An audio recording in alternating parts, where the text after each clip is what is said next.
বাংলাদেশের রাজধানী ঢাকাতে এত সুন্দর মনোমুগ্ধকর পরিবেশ কোথায় জানতে হলে সম্পূর্ণ ব্লগটি দেখতে থাকুন। আশা করি আপনাদের ভালো লাগবে। হ্যালো ভিউয়ার্স, আসসালামু আলাইকুম। আশা করি আপনারা সবাই ভালো আছেন। আজকে আমরা যাচ্ছি বনানী যাত্রা বিরতিতে। যাত্রা বিরতিতে কিন্তু অনেক সুন্দর একটা ট্রেডিশন চলে, সেটা হচ্ছে সবাই শাড়ি পরে আসে এখানে। কেননা এখানের যে পরিবেশটা গ্রামীণ পরিবেশ, এখানে আপনারা চাইলে অনেক সুন্দর সুন্দর ছবি তুলতে পারবেন। ছবির সাথে সাথে অনেক সুন্দর সুন্দর ভিডিও মেক করা যাবে, কেননা এখানে অনেক সুন্দর লাইটিং করা আছে। এই যে তারা সন্ধ্যা হওয়ার আগ মুহূর্তে অনেক সুন্দর লাইটগুলা জ্বালিয়ে দিয়েছে, গাছের মধ্যে অনেক সুন্দর ডিজাইন করে লাইট লাগিয়েছে, এত ভালো লাগতেছিল। তো আমরা সন্ধ্যা হওয়ার একটু আগ মুহূর্তে গিয়েছিলাম। আর হচ্ছে আমার একটু মনটা খারাপ ছিল, দেখেন তার মধ্যে এগুলা দেখে তো মনটা আরও খারাপ হয়ে যায়। ওরা মানে এত সুন্দর কাপড় পিকচার তুলতেছে, আমি চিনি না ওনারা কারা, বাট আমার অনেক ভালো লাগতেছিল যে আপুটা অনেক সুন্দর করে স্টাইল করে বসে বসে ছবি তুলতেছে আর ভাইয়াটা ছবি তুলে দিচ্ছে। এরকম এগুলো দেখার পর তো মনটা খালি খারাপ হচ্ছে আর হচ্ছে।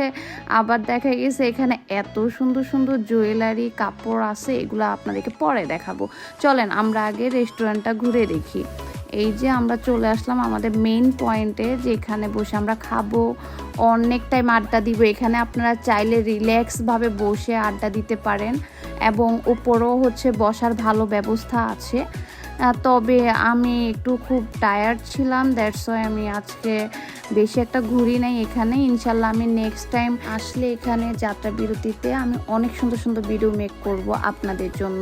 এখনও আমি সম্পূর্ণ কিছু আপনাদেরকে দেখাইনি। এই যে দেখেন মোড অফ ছিল, আমি যতই হাসি একটু পরপর কেন জানি না আমার মোডটা একদম অফ হয়ে যাচ্ছিল। আবার দেখা যাচ্ছে এখানকার পরিবেশে আবার মন ভালো হয়ে যাচ্ছিল, এমন একটা অবস্থা। এখানের পুরি আর ডাল যেগুলো ছিল, সালাদ অনেক মজার ছিল। আর এই যে আমরা অনেক টাইপের খাবার নিয়েছি অ্যান্ড এখানে ফুচকাও নিয়েছি। ফুচকার সাথে অনেক টাইপের টক দেওয়া হয়েছে, অনেক মজার ছিল।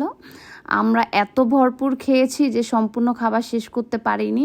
এখানে পিঠা থেকে মানে আপনারা গ্রামে যেসব ধরনের পিঠা খান বা গ্রামীণ যে খাবারগুলো, এখানে সব টাইপের খাবার পাওয়া যায়। এর জন্য আমি ভাবলাম যে আবার আসবো, কেননা একদিনে তো আর সব খেয়ে দেখা যায় না।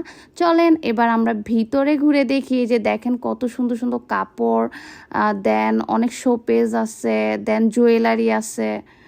এই যে কত সুন্দর সুন্দর জুতা আছে, দেন কি বলবো, কোনো কিছু বাকি নাই যে এখানে পাওয়া যায় না।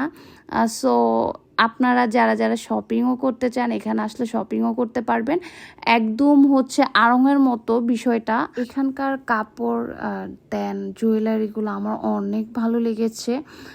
আর হচ্ছে মানে একটা গ্রামের ঐতিহ্য, যে আগেরকার সময় যেসব কাপড় পাওয়া যেত, যে টাইপের প্রিন্টের, সব এখানে পাওয়া যায়। যাত্রা বিরতির ভিডিও অনেক করা বাকি ছিল, ইনশাল্লাহ নেক্সট টাইম অনেক সুন্দর ভিডিও মেক করে আপনাদের সাথে শেয়ার করব।